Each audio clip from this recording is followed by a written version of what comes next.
India America இடையிலான வர்த்தக ஒப்பந்தம் தள்ளி தள்ளி போறதுக்கு அமெரிக்காவோட பிடிவாதம் தான் முக்கிய காரணமா இருக்கு.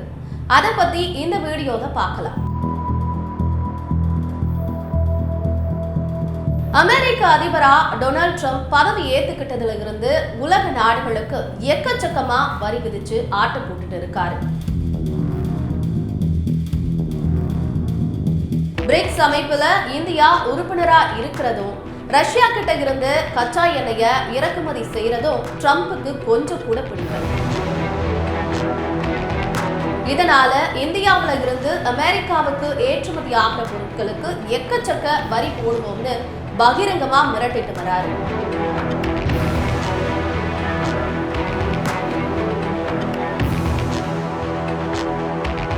ஆனா மக்கள் தொகை அதிகம் இருக்க நாடுங்கிறதுனால இந்தியாவை ஒரே அடியா பகச்சிக்க வேணாம்னு வரி விதிப்ப ஆகஸ்ட் 1ஆம் தேதி வரைக்கும் ஒத்தி வைக்கிறதா சொல்லி இருக்காரு. இதுக்கு நடுவுல அமெரிக்க பொருட்களை இந்தியாவில இறக்குமதி செய்யறதுக்கான வர்த்தக ஒப்பந்த பேச்சுவார்த்தையில அமெரிக்கா இந்தியா ஈடுபட்டு இருக்கு.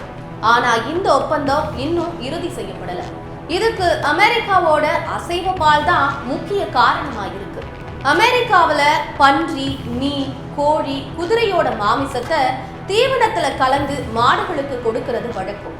அதை சாப்பிட்டு வளர்ற மாடுகள் கொடுக்கிற பாலை அசைவ பால்னு அழைக்கிறாங்க.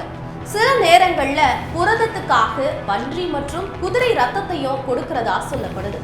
இந்த அசைவ பால் மற்றும் வேளாண் பொருட்கள் தான் இந்திய சந்தையில விற்பனை செய்யறதுக்கு அமெரிக்கா துடிக்குது. அமெரிக்காவோட பால் மற்றும் வேளாண் பொருட்களை இங்க அனுமதிச்சா இந்திய பால் சந்தை மொத்தமா அடிவாங்கும்.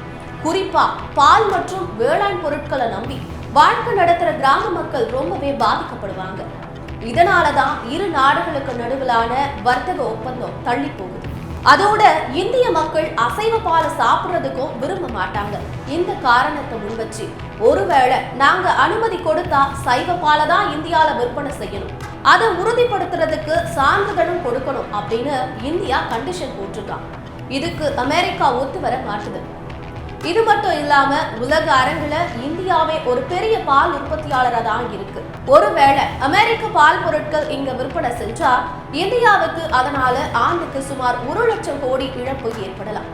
என்னதான் பேச்சுவார்த்தை நடத்தினாலும் இந்தியாவுக்கு அமெரிக்காவோட பால் பொருட்களை இறக்குமதி செய்யற எண்ணம் கிடையாது. ஏன்னா ஒருவேளை அமெரிக்கா பால் பொருட்களை இங்க சந்தைக்கு வந்தா படிப்படியா இந்தியாவோட பால் உற்பத்தி மிகப்பெரிய சரிவை சந்திக்கும்.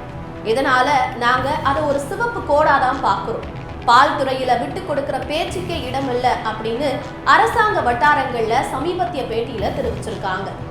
பால் மற்றும் விவசாய பொருட்கள் இறக்குமதிய இங்க அனுமதிக்கிறது கிடையாது அப்படின்னு இந்தியா சொல்றத தேவையற்ற வர்த்தக தடை அப்படின்னு அமெரிக்கா சொல்லுது. எந்த நெருக்கடி கொடுத்தாலும் தன்னோட நிலைப்பாட்டுல இருந்து இந்தியா பின்வாங்க போறது கிடையாது. இதனால நிறுத்தி வச்சிருக்க ஏற்றுமதி வரிகளை ட்ரம்ப் மீண்டும் அறிவிக்கலாம்னு எதிர்பார்க்கப்படுது. அப்படி ஒருவேளை வரிகளை விதிச்சு அச்சுறுத்தினார் அமெரிக்காவை சமாளிக்க பிற பிரிக்ஸ் நாடுகளோட இந்தியா கூட்டணி அமைச்சு அதை எதிர்கொள்ள வாய்ப்புகள் இருக்கு. இருந்தாலும் இந்தியா மாதிரி அதிக மக்கள் வளம் உள்ள ஒரு நாட்டை அமெரிக்கா மொத்தமா பகைச்சிக்கவும் வாய்ப்புகள் குறைவுதான். மொத்தத்துல இந்த அசைவ பாலால இந்தியா அமெரிக்கா வர்த்தக ஒப்பந்தம் பாதிக்கப்படுமா இல்ல திட்டமிட்டபடி நடைபெறுமா அப்படிங்கறத நாம பொறுத்திருந்துதான் பார்க்கணும்.